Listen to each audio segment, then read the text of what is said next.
নমস্কার সবাইকে। আমার শিক্ষার সফর চ্যানেলের আরও একটি নতুন শিক্ষণীয় ভিডিওতে আপনাদের সকলকে স্বাগত জানাই। আশা করি আপনারা সবাই খুব ভালো আছেন।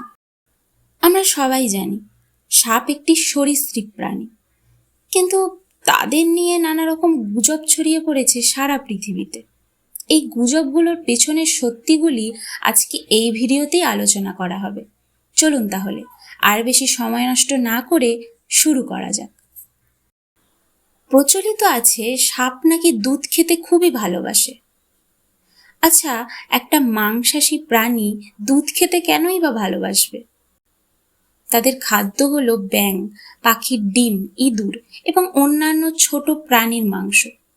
তারা আমাদের মতো দুধ খেয়ে হজম করতে পারে না, কারণ তাদের শরীরে ল্যাকটোজ হজম করার জন্য প্রয়োজনীয় এনজাইম থাকে না। গোয়াল ঘরে বা গরুর আশেপাশে সাপ সাধারণত ইঁদুর খুঁজতে বা ধরতে যায়। কৃষকের বাড়িতে গোয়াল ঘরের পাশে গোলাঘর বা ভাড়ার ঘর থাকে। সেখানে ইঁদুর ও পোকামাকড় খাবারের লোভে উপস্থিত হয়।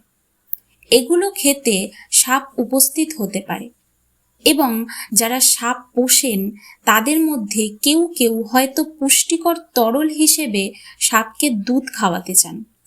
মনে করেন সাপকে দুধ খেতে দিলে অতিরিক্ত পুষ্টি পাবে। কিন্তু সত্যি বলতে সাপের সাথে দুধের কোনো সম্পর্ক নেই। আবার বলা হয় সাপের সঙ্গীকে মেরে ফেললে নাকি সাপ প্রতিশোধ নেয়, কিন্তু এমনটা কখনোই সম্ভব নয়। কারণ সাপের সাধারণত কোনো ধরনের সামাজিক বা পারিবারিক বন্ধন থাকে না। এমনকি আলাদাভাবে কোনো হত্যাকারীকে চেনার মতো স্মৃতিও থাকে না সাপের। অর্থাৎ অন্য একটি সাপের মৃত্যুর গুরুত্ব একটি সাপ আলাদা করে বুঝতে পারে না। আর মানুষ সাপের স্বাভাবিক খাদ্য না হওয়ায় মানুষকে হত্যা করার জন্য সাপ কখনো আক্রমণ করে না। পরবর্তী ভুল ধারণা হলো বিনের আওয়াজে সাপ যত দূরেই থাকুক না কেন সে ছুটে চলে আসে। এটা পুরোপুরিভাবেই ভুল কথা। সাপের দেহের বাইরে কান না থাকায় তারা খুব একটা ভালোভাবে শুনতে পায় না। তারা শুধুমাত্র বিনের এদিক ওদিক নড়াচড়া করাটা অনুসরণ করে মাত্র। মানুষের আরও একটা ভুল ধারণা হলো দাঁড়ার সাপের লেজে নাকি বিষ থাকে। দাঁড়ার সাপ একটি নিরীহ সাপ। এই সাপকে কৃষকদের বন্ধু বলা হয়ে থাকে। তাহলে যে বন্ধু আমাদের কৃষকদের উপকার করে তারা কিভাবে কারোর ক্ষতি করতে পারে? দাঁড়ার সাপের লেজে কোনো বিষ নেই।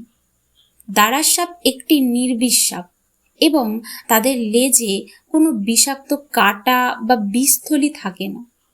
তাদের লেজ দিয়ে মারলে পা পচে যায় এমন ধারণা একেবারেই ভুল।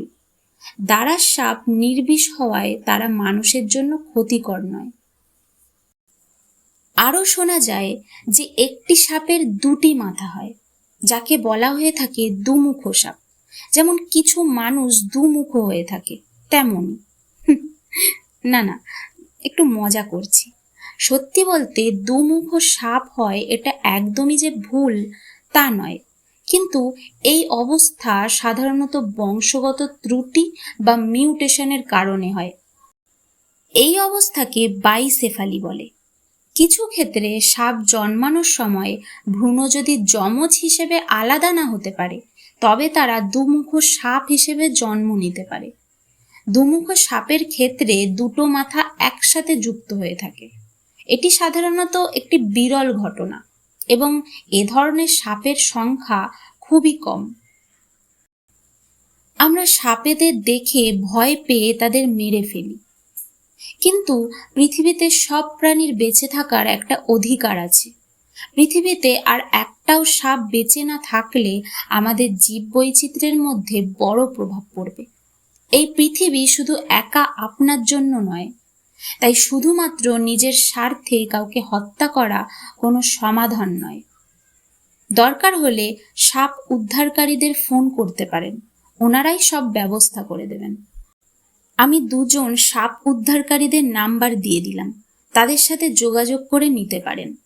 শাশ্বত ঘোষ, 8100819374 এবং সমীরণ বারিক 8013393819। এই দুই দাদারই ইউটিউব চ্যানেল আছে। তাদের সাথে যোগাযোগ করলে তারা অনেক জায়গায় পৌঁছে যায় সাপ উদ্ধার করতে। এবং যদি কোনোভাবে সাপে কামড়ায় তবে দ্রুত হসপিটালে যান, প্যানিক করবেন না। আর হ্যাঁ, দয়া করে কোনো ওঝার কাছে ঝাড়ফুঁক করতে যাবেন না, ওসবে সুস্থ হতে পারবেন না। কুসংস্কার থেকে দূরে থাকুন আর অন্যদেরকেও দূরে থাকতে সাহায্য করুন।